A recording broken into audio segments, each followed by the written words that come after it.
13S, R4S. Inayos pa namin ito dahil sa... Ang 22S ba? Kuya, ano na yung 22S? 22S. Huh? Nasa ano yan? Rodriguez. Nasa Rodriguez yan! Yung 22S ang hindi ko sigurado. Schematic kaya pa. Kasi ano lang ito lang. Sunset.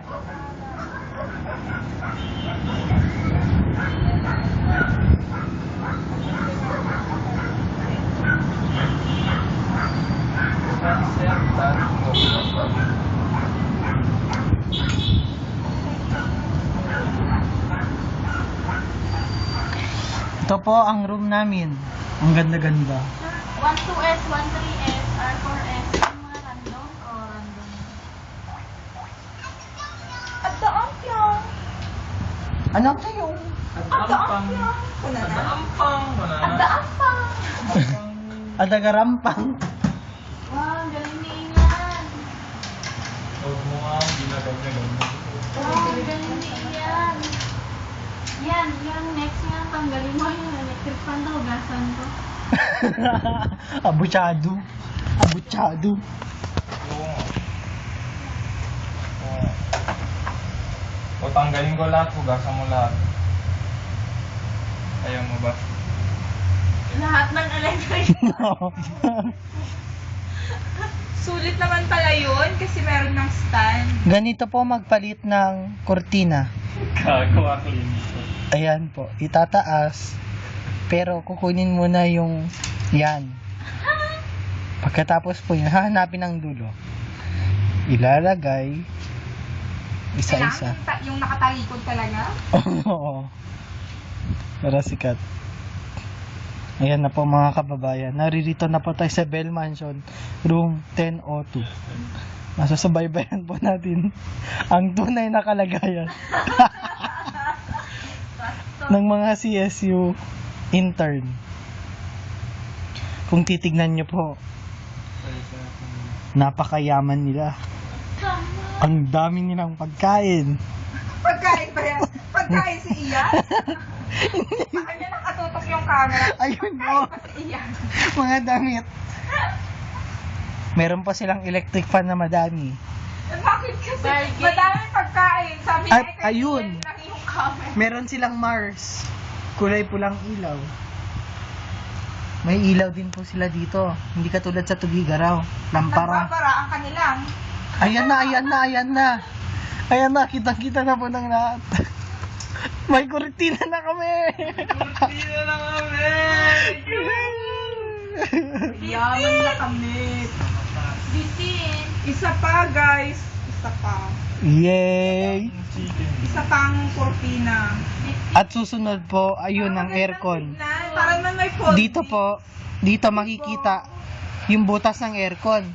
Diyan ilalagay yung aircon. Bukas, bibili sila. Bukas. Tapos, ito yung electric fan ko. Binili ko to 999. Yan. Ganda sa 1-3. Binibenta ko sa kanila 500 na lang. Kapal nito. Ito po si Ivy. Siya po ang magiging most outstanding intern ng Alang, CSU. bastos mo ginto.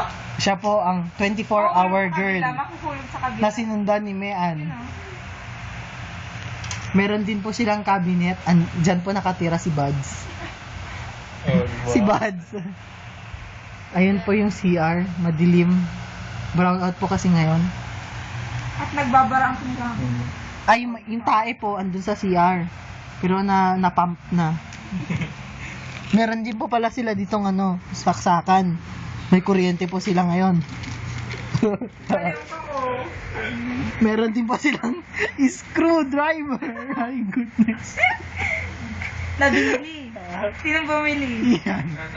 Binili ni Ian. Hindi yata ID. Binili ni Ate Ivy yung screwdriver.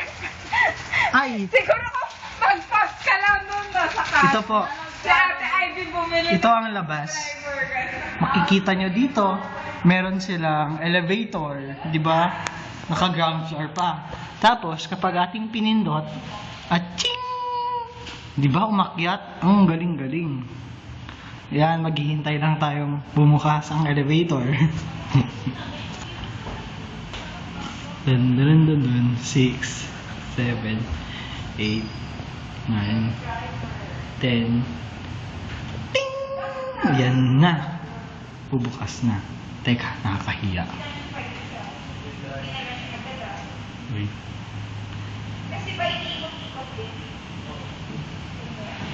Ito, hindi nag-open. Ito po ang fire exit. Yan. Dito, nating matatanaw ang Veterans Memorial Medical Center. Ito po, mula dyan hanggang ayun. Lahat na may puno yan, veterans. Yan. Diba? Ang galing-galing. O, diba? Tapos, doon sila nagsasampay sa dulo yan. Black kasi, hindi makita. Pasok na tayo sa room nila.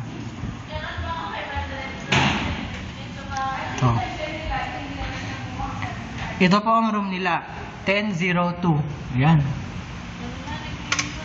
Diba, may ilaw na sila. Ito po ang room nila. Ito yung mga sapatos nila. Ito yung akin. Ito yung akin. Akin ulit. Tapos kay Kit. Tapos may tubig po sila dito. Mineral na po. Ayan din. Mineral na. Tapos may lutuan na sila dito. Hindi na sila nag-uuling. Tapos may pinya po sila dito. Hindi ka sa Tugigara. Wala. Ito pa si Ivy. Yan po yung bed nila. Yan. Dito, dito. O, diba? Nainggit na po ba kayo? Ito po si Suzette. Ang aming salutatorian. Yan. Cute na yung kapit. Yan yung ano ni Ian. Tapos, ito ang kitchen. Ang ganda-ganda. Di ba? Tapos, ito na ang view. Wow! Wow, wow, wow. Lumubog na po yung araw. Ayun no. Kung makikita nyo, kulay pula siya ngayon. Pero dyan, color orange. Tapos, ayun ang baba. Nasa 10th floor kami. Diba? Tapos, konting lakaran lang. Ayun na ang SM North. Yan. Tapos, dito naman sa gilid-gilid. Ayun o. Nakikita nyo. Ayun. Trinoma. Diba? Kalain nyo yun. Dami-dami ng, ang lapit-lapit lang ng mall. Tapos ayun na pala yung palengke namin. Sana ba? Ayun. Ito po mismo, ayan. Ting! Yan, yung daming-daming tao. Palengke yan. Andyan ngayon sila sila Gaily at Crizel bumibili ng aming foods. Tapos yun lang. Wala na. O diba, ang daming sampay. O, ang dami naming damit. Yun na lang. Magbabay na kayo. Bye-bye. Bye-bye, Clinton. Baliw ka na.